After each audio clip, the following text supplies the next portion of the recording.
Teoría psicoanalítica de la personalidad. Esta teoría es expuesta por el teórico Sigmund Freud, en la cual él describe a la mente como un sistema de energía maquinicista, proveniente de las energías físicas del cuerpo. Por otro lado, tenemos que el individuo se desarrolla en sociedad y que en este desarrollo el individuo posee impulsos sexuales y agresivos basados en un principio de placer. Tenemos también que a través de los niveles de conciencia que Freud describe como consciente, preconsciente e inconsciente, él describe que el consciente es descrito como se ve en la imagen, como la punta del iceberg, como el inicio de muchas cosas más por analizar y estudiar. Más allá de esto tenemos la estructura del psique o los sistemas mentales, los cuales se denominan como el ello, el yo y el superyo. El yo entendido como un concepto estructural para la parte de la personalidad que trata de satisfacer los impulsos o los instintos de acuerdo con la realidad y con los valores morales de cada persona. El superyo se puede definir como una parte también de la personalidad que expresa ideales, valores y esta parte moral también de la persona. Y el ello se describe en los instintos, en los deseos y en las experiencias traumáticas relacionadas entre lo somático corporal y lo mental. Y por último, como podemos ver en el mapa, tenemos los mecanismos de defensa, que Freud define como proyección, represión, racionalización, compensación, negación y formación reactiva. Por otro lado, otra teoría relevante para la personalidad es la teoría humanista de la personalidad, cuyos autores principales son Carl Rogers y Abraham Maslow. Los principales aportes de Abraham Maslow está lo que se conoce como la jerarquía de necesidades en una estructura piramidal. Según él, las personas debemos suplir unas necesidades básicas que son necesidades fisiológicas, de seguridad, de pertenencia, de estima y de autorrealización. La no suplencia de alguna de estas necesidades genera problemas en el desarrollo de la persona, ya que no logra satisfacer cada una de sus etapas de manera satisfactoria, de manera correcta. De esta manera, por otro lado, también tenemos que otro concepto importante de esta teoría es lo descrito por Carl Rogers como la estructura del ser, lo que él denomina como el self, que es la experiencia o el reconocimiento de la persona acerca de sí misma, lo que se conoce como el mí o el yo. Y esta estructura o esta percepción acerca de sí mismo se desglosa en dos términos, el self ideal y el self real. Por otro lado, tenemos la perspectiva fenomenológica, que también surge como a partir de la experiencia de la persona, la experiencia consciente de la persona y la experiencia propia que tiene el observador. Una de las principales Uno de los principales enfoques de esta teoría es también la motivación humana, la cual se enfoca en que la naturaleza humana es esencialmente buena.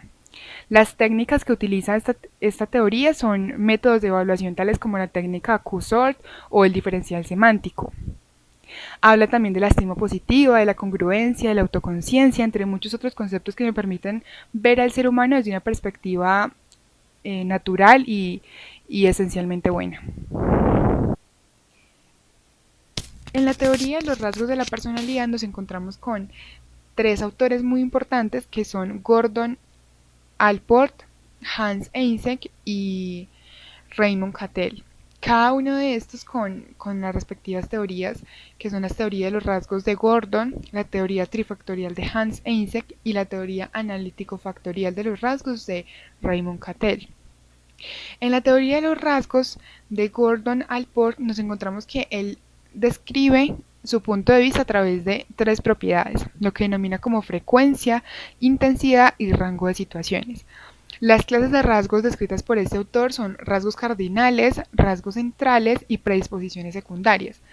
En los rasgos cardinales nos encontramos que en el ser humano hay predisposiciones frecuentes y características, lo que él describe como maquiavélico, sadista o autoritario. En los rasgos centrales nos encontramos con las predisposiciones que cubren un rango limitado de situaciones, características tales como honestidad o amabilidad. Y en las predisposiciones secundarias nos encontramos con características evidentes, generalizadas y persistentes. Por otro lado, en los rasgos centrales también nos encontramos con procesos motivacionales, descritos como autonomía central o investigación ideográfica. Otra función, otro punto importante son las funciones científicas, lo cual se describe como descripción, predicción y explicación. Para la descripción vemos que se describe allí la taxonomía de los rasgos o la clasificación de los mismos. Para la predicción vemos que se describe allí las prácticas que se realizan a través de pruebas. Y para la explicación vemos que se produce la identificación de factores biológicos subyacentes en un determinado rasgo. La teoría trifactorial de Eysenck entonces habla del fundamento biológico de los rasgos a través de lo que él denomina como suprafactores, denominados estos también como introversión o extroversión, psicoticismo y neuroticismo. Y por último, en la teoría analítico-factorial de los rasgos de Raymond Cattell encontramos la distinción entre rasgos de superficie y rasgos fuente. Para rasgos de superficie, entonces encontramos que allí están las tendencias conductuales observables y para rasgos fuente encontramos que allí se encuentran el centro de las estructuras de la personalidad, lo que él también desglosó como 16 rasgos fuente, denominados en rasgos temperamentales, rasgos dinámicos y rasgos de habilidad. La teoría conductista de la personalidad tiene como principales autores a Skinner y a Pavlov. Cada uno de estos con sus planteamientos de importante relevancia dentro de la psicología, conocidos como el condicionamiento operante por Skinner y el condicionamiento clásico por John Watson.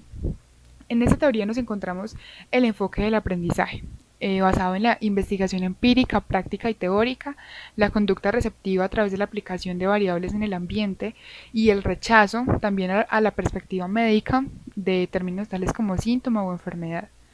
Por otro lado, la teoría conductista se enfoca principalmente en la influencia causal del medio en la persona, estudia esta situación a través de laboratorio con personas y animales, pero principalmente con animales, ya que esto les permite a los conductistas tener una estrategia de estudio de sistemas más simples, siendo este entonces su principal método investigativo. Otro concepto relevante dentro de esta teoría es el determinismo ambiental, que determina que hay causas ambientales, tales como causas ambientales de emociones, de reacciones, de sentimientos y de decisiones. Y aquí en el mapa podemos observar claramente entonces el concepto expuesto por cada uno de estos autores de manera más detallada. La teoría biológica de la personalidad encontramos términos de relevante importancia, tales como temperamento. En el temperamento encontramos que esto es la cualidad emocional o la conducta estable y diferencial de la persona. Algunos factores resaltables en este temperamento son los factores hereditarios, el análisis de temperamento a partir de fluidos corporales y los factores biológicos. En el análisis de temperamento a partir de los fluidos corporales vemos que se introdujo esta importante investigación donde se describe de esta manera. La bilis negra describe el temperamento melancólico, la bilis amarilla describe el temperamento colérico, la flema describe el temperamento flemático y la sangre describe el temperamento sanguíneo.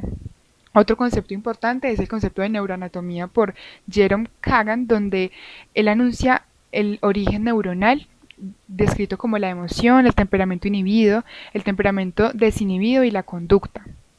Por otro lado, tenemos estos conceptos relevantes dentro de esa teoría, que son los estudios científicos relevantes, los genes, la evolución, las investigaciones neurocientíficas y la neurociencia. En la neurociencia, por ejemplo, nos encontramos con la comprensión de los sistemas neuronales a través de los neurotransmisores, las hormonas, la dopamina, la serotonina, entre muchos otros conceptos.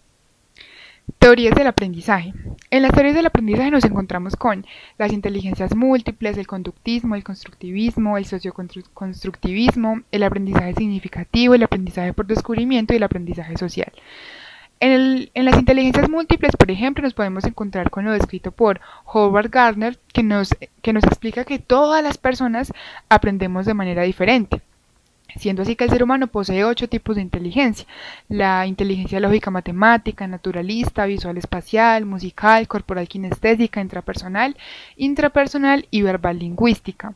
Estos tipos de inteligencia dependen de la exposición cultural del individuo y la exposición ambiental del individuo, entre muchos otros conceptos que nos permiten tener una luz acerca de lo que nos exponen estas importantes teorías.